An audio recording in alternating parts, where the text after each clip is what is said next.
People have different opinions on the swing.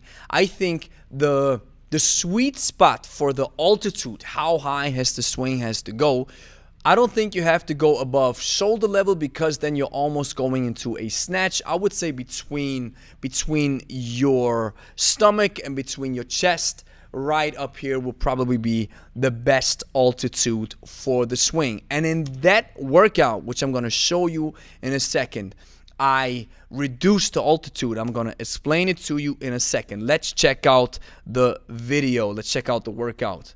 And it's always awesome when I have to watch ads on my own videos. Now let's check out what I was doing. We don't need sound for this. So here we go. Now, as you can see, let's open this up for real so you can see it full screen. Now, why am I swinging this low? This, I would qualify this as a so-called low swing. If you look at Angie, she's going a little bit higher, even though Angie's probably also a little tired, because this is round 4, the final round. So here's where we have to crank up some additional energy, and we're already a little bit tired, but we have to go all in, because we want to, not all in, but we just want to make it through the workout. And this is my idea, guys.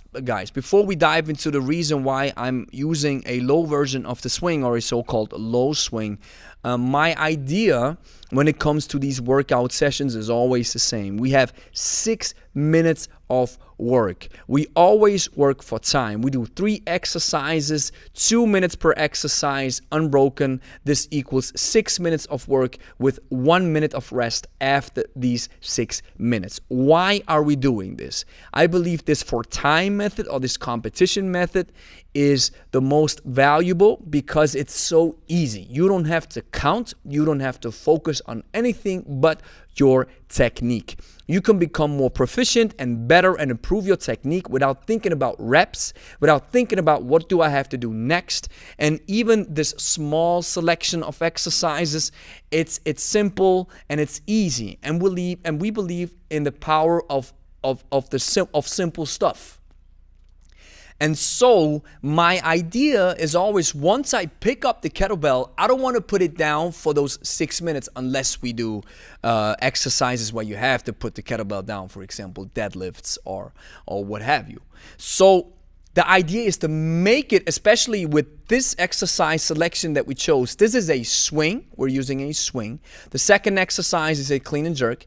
And the third exercise is a snatch. So it's all ballistics. And the kettlebell's always, we always say the kettlebell is always in the air, and you have to manage it and control it. It only rests once, maybe, or a few times when you go into the clean and the rack rest position, and it rests in the overhead top fixation when it comes to the snatch. These are the only rest positions that you have. When we look at these 3 exercises, it means that you're working continuously. So my idea is to work continuously without having to put the kettlebell down, especially when we do the ballistics. So if I know I want to keep working for 6 minutes, then I have to manage my pace. So we call it pacing. I use my breath as my pace. It's like a metronome where I'm going. So I know what kind of tempo that I have to go. And I always want to be able to manage the workout without putting it down or without burning myself. So now let's answer this question. Why am I using a so-called low swing? I'm using a low swing because, drum roll, because it's heavy weight. That's it. It's a heavy weight. It's a 28 kilo.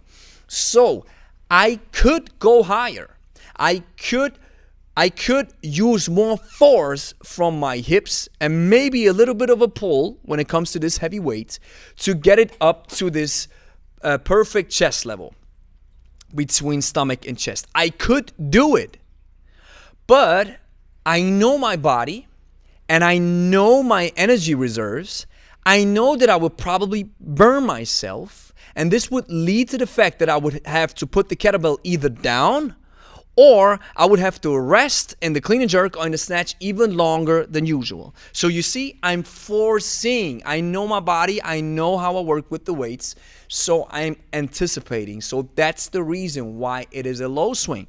If we jump back to the 24, you can see the swing is higher. So here it's that sweet spot. It's between stomach and chest. You can go a little higher if you want to. Angie's going a bit higher because now she's rocking with the 12 kilo and I'm rocking with the 24. So, and that's round number 1. Yeah.